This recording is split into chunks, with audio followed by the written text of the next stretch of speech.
अस्सलाम वालेकुम व्यूअर्स, कैसे हैं आप सब लोग। उम्मीद है खैरियत से होंगे और बहुत खुश होंगे। आज की रेसिपी में मैं बना रही हूँ वेजिटेबल चीज़ पराठा और ये रेसिपी मैं आपके साथ शेयर कर रही हूँ। बहुत ही इजी और बहुत ही लजीज है।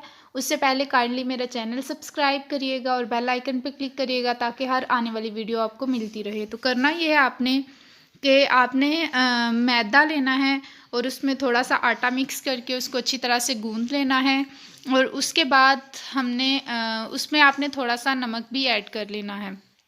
और फिर हम छोटा सा पेड़ा बनाएंगे। जितनी हम नॉर्मल रोटी बनाते हैं उससे हमने थोड़ा कम पेड़ा बनाना है। उसके बाद उसको बेल लेना है आपने अच्छी तरह से। जितनी रोटी का साइज़ होता है उतना बेल के उसके ऊपर थोड़ा सा ऑयल लगाना है और उसको इस तरह से आपने लंबा सा करके मोड़ लेना है। और फिर जैसे मैं वीडियो में दिखा रही हूँ इस तरह से आपने उसका पेड़ा बनाना है।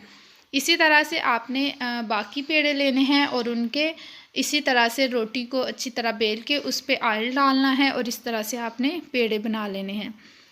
तो पेड़े बनाने के बाद आपने करना क्या है, और ये रेसिपी आप तब यूज़ कर सकते हैं जब आपके पास मिक्स्ड वेजिटेबल सालन बना होता है। जैसे हम मिक्स सब्जियों का सालन घर में बनाते हैं और वो अक्सर बच जाता है तो फिर हम उसका दिल नहीं करता, तो उसको बिल्कुल एक न्यू रेसिपी के तौर पर आप इस्तेमाल कर सकते हैं।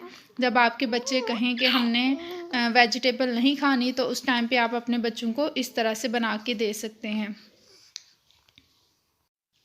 तो उसके बाद आपने लो फ्लेम कर लेना है। लो ज़्यादा नहीं बल्कि मीडियम होना चाहिए। और फिर आपने तवे पे रोटी डाल देनी है और थोड़ा सा ऑयल डाल के आपने इसको फ्राई कर लेना है। एक साइड से आपने थोड़ा कच्चा रहने देना है और दूसरी साइड से पका लेना है। जिस साइड से आपने इसको पकाना है उस साइड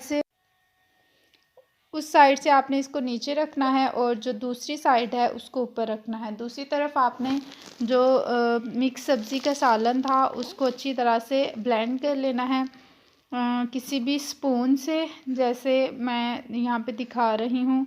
और उसमें आपने एक्स्ट्रा स्पाइसेस ऐड कर लेने हैं क्योंकि जो हमारी सब्ज़ी में स्पाइसेस होते हैं वो थोड़े कम होते हैं, लेकिन पराठे में हमें ज़्यादा स्पाइसेस डालने पड़ते हैं। आप इसमें गरम मसाला और ब्लैक पेपर डाल सकते हैं। इसके अलावा चाट मसाला भी आप चाहें तो ऐड कर सकते हैं।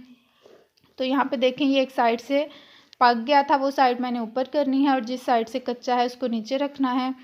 तो यहाँ पे आप जो है वो हाफ़ जो है वो पराठे के ऊपर आप इस तरह से डालेंगे। आपने पूरे पराठे पे नहीं डालना, हाफ़ पराठे पे डालना है सालन। और फिर उसके बाद इसको अच्छी तरह से स्प्रेड कर देना है ताकि ये जो है नीचे ना गिरे। और फिर आपने चीज़ लेनी है। चीज़ को मैंने थोड़ा सा लेके और उसको इस तरह से स्प्रेड कर दिया है। बहुत ही लजीज जो है वो ये बनता है, क्रिस्पी सा मज़ेदार सा बना था। प्लीज़ ज़रूर ट्राई करिएगा। और जब आपके बच्चे जो हैं वो थोड़े नखरे कर रहे हों कि हमें ये नहीं खाना वो नहीं खाना, तो उस टाइम पे आप ये बच्चों को बना के दे सकते हैं। अब देखें यहाँ पे एक साइड से ये भी रहता था तो दोनों साइडों से आपने अच्छी तरह से इसको पका लेना है। और जब चीज़ भी अंदर अच्छी तरह से मेल्ट हो जाए तो उस टाइम पे आप इसको उतार सकते हैं। केचप के साथ ट्राई करिएगा, बहुत ही मज़े का बना था। और अगर आपको रेसिपी पसंद आई है तो काइंडली चैनल को ज़रूर सब्सक्राइब करिएगा और कमेंट करके बताइएगा कि आपकी रेसिपी कैसी बनी। मुझे तो बहुत ही अच्छी लगी तो मैंने सोचा कि मैं आपके साथ भी शेयर करती हूँ। और कुछ ज़रूर न्यू ट्राई करते रहना चाहिए, इससे जो बच्चे हैं वो खुश हो जाते हैं। और हमारा भी जब दिल करे कि सालन नहीं खाना उस टाइम पे हम इस तरह की रेसिपीज़ ट्राई कर सकते हैं। दुआओं में याद रखिएगा। फ़ी इमानिल्लाह।